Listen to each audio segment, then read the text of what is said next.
Assalamualaikum warahmatullahi wabarakatuh. Perkenalkan, nama saya Fatih Lutfi Budi Kamanan dari kelas PK 708 akan menyampaikan materi terkait analisis sekuritas dan portofolio hasil rangkuman tugas yang presentasi ini dijadikan sebagai ujian akhir semester. Tanpa berlama-lama, langsung saja kita mulai. Jadi dalam penugasan sebelumnya, kita diminta untuk membuat sebuah rangkuman yang tidak lebih dari 2 halaman. Nah, dalam pembuatan rangkuman tersebut, saya mengambil jurnal yang berjudul Pengembalian Keputusan Investasi Saham dengan Metode CAPM, Studi Empiris pada Saham IHSG. Nah, saya mengambil jurnal ini dari Google Scholar dengan penulis yaitu Irwan Prasetyo, Avara Ros Prawidya, dan Asep Risman dari Universitas Mercu Buana yang saya unduh pada 8 Februari 2026. Oke. Nah, adapun objek penelitian dalam jurnal ini adalah saham-saham yang berada di Bursa Efek Indonesia. Yang pertama ada UNTR atau PT United Tractors Tbk, yaitu sebuah perusahaan alat berat, pertambangan, dan energi. Nah, mungkin perlu digarisbawahi bahwa saham-saham ini adalah saham yang berada di Bursa Efek Indonesia dan fokusnya pada indeks harga saham gabungan IHSG sebagai proksi pasar. Nah, dalam sampel penelitiannya itu mengambil 10 emiten dengan periode pengamatan dari Januari sampai dengan Desember 2024. Saham pertama ada UNTR yang lapangan usahanya berada di bidang perusahaan alat berat, pertambangan, dan juga energi. Kemudian ada PTBA atau PT Bukit Asam Tbk, yaitu perusahaan pertambangan batubara milik negara. Ada juga BRIS atau dari PT Bank Syariah Indonesia, perbankan syariah terbesar di Indonesia. Kemudian ada ESSA, perusahaan energi gas alam dan amonia dari PT Surya Esa Perkasa Tbk. Kemudian ada SIDO dari PT Industri Jamu dan Farmasi Sido Muncul Tbk yang bergerak di bidang industri jamu dan juga farmasi. Yang keenam ada INDF atau PT Indofood Sukses Makmur Tbk, yaitu perusahaan yang bergerak di bidang makanan dan juga minuman. Kemudian ada ADRO dari PT Alamtri Resources Indonesia Tbk yang bergerak di bidang pertambangan dan energi. Mungkin jika dilihat sedikit unik ya, karena nama emitennya itu ADRO, sedangkan nama perusahaan adalah PT Alamtri Resources Indonesia. Hal ini dikarenakan pada 18 November tahun 2024, PT ADRO sebelumnya bernama PT Adaro Energi Indonesia Tbk itu melakukan rapat umum pemegang saham luar biasa yang mengubah namanya menjadi PT Alamtri Resources Indonesia. Kemudian yang ke-8 ada PGAS atau PT Perusahaan Gas Negara Tbk yang bergerak di bidang distribusi dan transmisi gas bumi. Kemudian ada PT Indo Tamaraya Megah Tbk dengan emiten saham ITMG, pertambangan batubara, dan EXCL atau dari PT XL Aksiata Tbk yang bergerak di bidang telekomunikasi. Nah, sebenarnya dari paper tersebut tidak menyampaikan secara gamblang masalah penelitiannya itu apa. Nah, tapi mungkin jika sudah dicermati lebih lanjut, masalah penelitian yang ada pada paper tersebut itu adalah bagaimana investor itu dapat menentukan keputusan investasi saham yang rasional dengan mempertimbangkan hubungan antara risiko dan juga returnnya. Nah, selain itu terdapat juga permasalahan terkait metode CAPM, apakah yang digunakan itu jika dikaitkan dengan kondisi pasar di Indonesia itu termasuk berkembang, kita bisa mengetahui apakah saham tersebut itu worth it untuk kita beli, apakah saham tersebut under value ataukah over value. Nah, selanjutnya adalah tujuan penelitian dari paper tersebut adalah menentukan saham mana pada objek penelitian yang berada pada posisi over value atau tidak efisien atau under value efisien dalam pengambilan keputusan investasi saham. Nah, dalam pengambilan keputusan investasi ini kan tentunya sangat penting ya pada saham-saham yang terdaftar di Bursa Efek Indonesia. Nah, dalam penelitian ini mengambil rentang di periode tahun 2024. Nah, lebih lanjut lagi, tujuan dari penelitian ini adalah menilai efisiensi saham dengan membandingkan return aktual dan juga expected return-nya. Untuk mencapai kesimpulan tersebut, sebenarnya diperlukan beberapa perhitungan, seperti diperlukannya menghitung tingkat return aktual saham dan return pasar IHSG selama periode penelitian. Kemudian kita juga menentukan nilai beta masing-masing saham sebagai ukuran risiko sistematis, menghitung expected return saham berdasarkan CAPM, dengan mempertimbangkan risk-free rate, return pasar, dan juga beta saham. Jika kita sudah mengetahui hal-hal berikut, kita bisa menggunakan CAPM untuk menentukan keefisienan nilai suatu saham.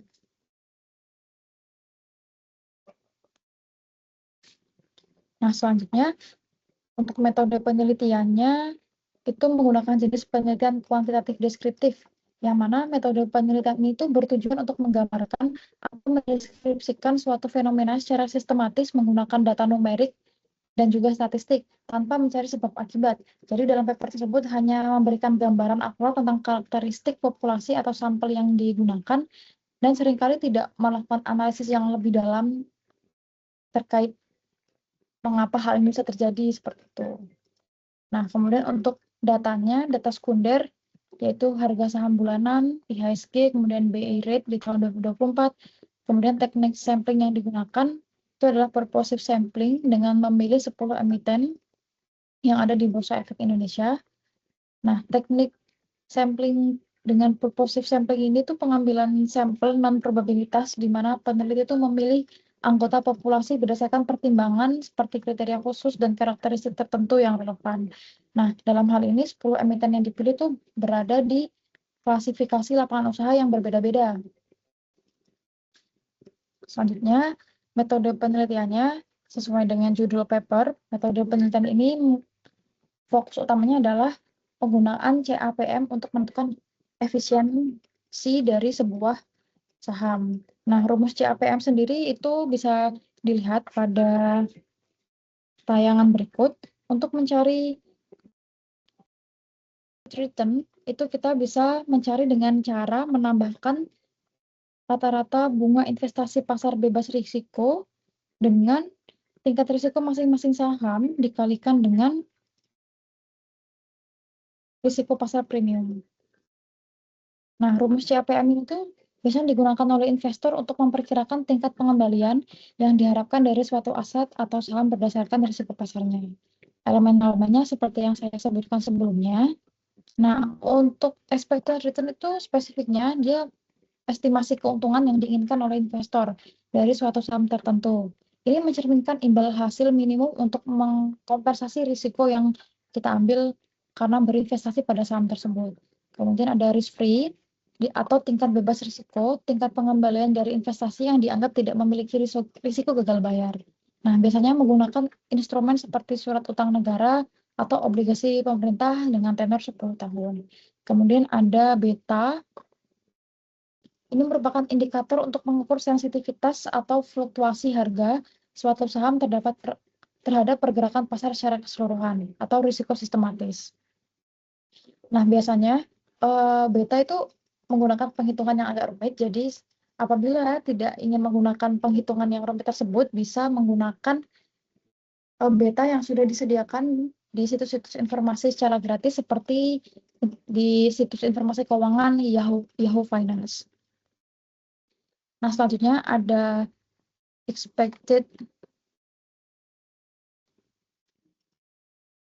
return atau di sini IRM itu tingkat pengembalian rata-rata pasar, expected return market. Nah, ini merupakan harapan keuntungan dari indeks pasar secara keseluruhan, misalnya adalah IHSG.